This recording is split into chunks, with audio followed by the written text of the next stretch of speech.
días, amigos. Bienvenidos a su sección de alimentación y bienestar, donde usamos la alimentación y algunas otras herramientas para conseguir una vida plena y saludable. Día de celebración, sin duda alguna, el logro de nuestra selección de béisbol, ganando el Clásico Mundial de Béisbol, primera vez para nuestro país, y por supuesto estamos felices aquí en Alimentación y Bienestar, en toda Venezuela estamos felices, pero a nosotros nos toca hablar de salud definitivamente, porque una cosa lleva a la otra. La felicidad, sin duda alguna, el beneplácito de las buenas cosas nos trae salud, pero también cuidar algunos órganos sensibles de nuestro cuerpo nos hace estar saludable. En el marco del Día Mundial del Riñón, celebrado hace unos días, he querido traer un tema a la mesa que muy pocas veces, inclusive, podemos pasar por alto. Entonces, lo ideal es que cuando existe una señal de alerta, podamos saber que es vital en los primeros pasos de la vida la salud renal. El lema de esa celebración recientemente era salud renal para todos. Yo siempre le digo a todos mis pacientes que lo que ponemos en el plato de nuestros hijos es el combustible de su futuro. Pero hoy vamos a entender por qué los riñones son los grandes filtros que debemos proteger. Para conversar de esto me acompaña mi amiga, la doctora Claudia Moy, especialista en la materia, pediatra y además nefrólogo infantil. Bienvenida a Letizana y bienvenida a Globovisión. Muchísimas gracias, Domingo, por la oportunidad, por el espacio. De verdad, muy contenta por esta invitación. Qué bueno, Claudia, que estés acá con nosotros. Mira, yo creo que vamos a comenzar, y esta pregunta es crucial, ¿no? El lema del Día Mundial del Riñón, que se celebró recientemente, la semana pasada, era salud renal para todos, y que las familias que nos ven en casa puedan llevarse herramientas claras. A mí me gustaría que empezáramos por lo básico para sensibilizar a la mamá, al papá. Entonces, ¿hasta qué punto es importante esto de salud renal para todos? ¿Qué significa básicamente? Bueno, los niños es la base para prevenir una enfermedad renal en un adulto. Entonces, si tenemos una salud renal en un niño de manera saludable, sabemos que vamos a tener futuros adultos sanos desde el punto de vista de su función renal. De aquí la importancia de la detección a tiempo, ¿no? La parte Totalmente. profiláctica de la atención del infante en cada una de las especialidades que vamos a seguir dilucidando. Mira, ¿cuáles son esas funciones silenciosas pero vitales que realizan los riñones en el cuerpo de un niño, y cuál es su relación con su crecimiento y desarrollo? Claro. Respondiendo un poquito a la primera pregunta, con respecto a la sensibilización a los padres, es importante que todos los padres estén atentos a aquellas alteraciones anatómicas que probablemente puedan existir desde su vida intrauterina, aquellos niños que de alguna u otra manera presenten infecciones del tracto urinario recurrente, aquellos niños que no estén creciendo de manera adecuada y no tengan una causa aparente, y en aquellas oportunidades donde los niños llegasen a presentar algunos signos de alarma como sangre en la orina, espuma por la orina, son puntos claves que los padres deben estar atentos para acudir a su pediatra y de esta manera referirlos al nefrólogo pediatra. Signos de alerta, sin duda alguna, que la única persona o las únicas personas que pueden estar al pendiente de eso, sin duda son los padres. Mira, a menudo pensamos que los problemas renales son solamente de los adultos, creo que lo has dejado suficientemente claro.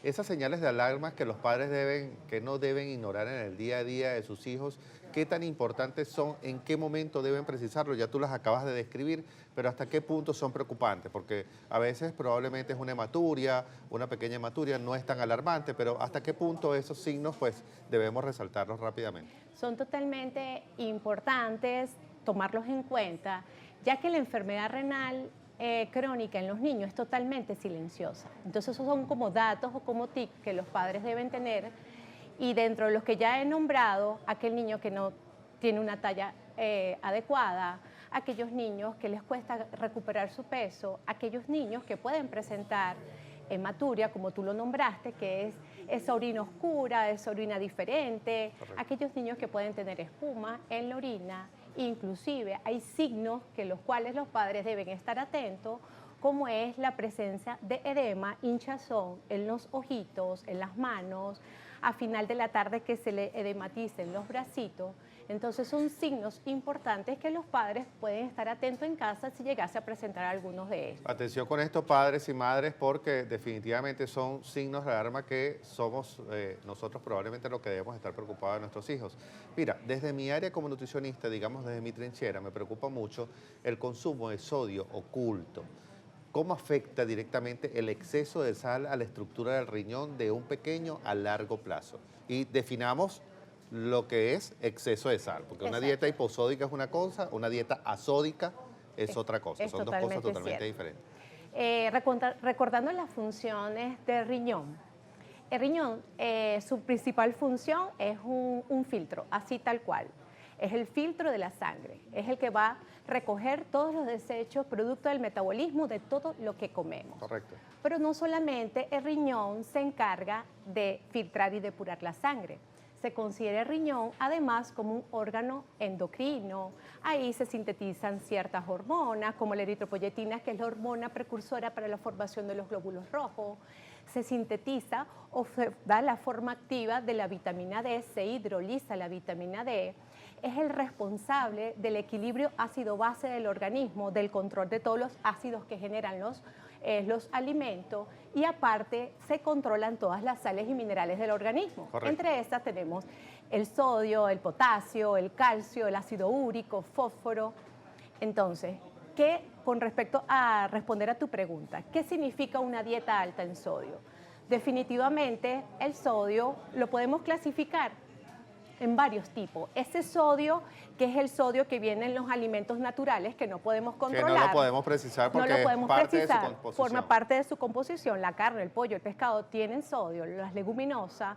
El sodio que viene en los productos procesados, empaquetados, industrializados, ultraprocesados, que ese es el llamado... Cuya etiqueta debemos aprender a leer para Exacto. poder precisar dónde está el exceso. Exactamente, que ahora, gracias a Dios, a ciertas leyes de la salud en Venezuela, esas etiquetas hexagonales hay que tomarla en cuenta, porque ese es el sodio oculto que tú llamas. Correcto. Es el sodio que no podemos controlar, es el sodio que los padres acostumbran darles a los niños, aquellas chucheritas de paquete, panes de paquete, galletas de paquete, jugos pasteurizados, industrializados, aparte del sodio que lo contienen para preservarlo en el tiempo, para que no le salga hongo en diferentes nombres o formas, también tiene el exceso de azúcares refinados. Correcto.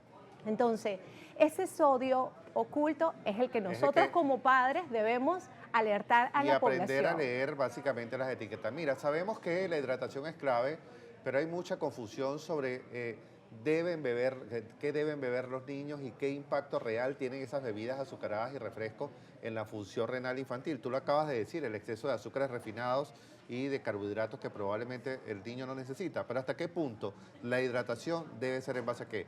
Yo te puedo decir como nutricionista que debe ser en base a agua, ¿no? Pero a veces Sí. cuando hay alteraciones renales se recomiendan agua de coco, infusiones, es decir, ¿cuál es la cantidad de líquido que ideal para un niño en manera eutrófica o manera normal?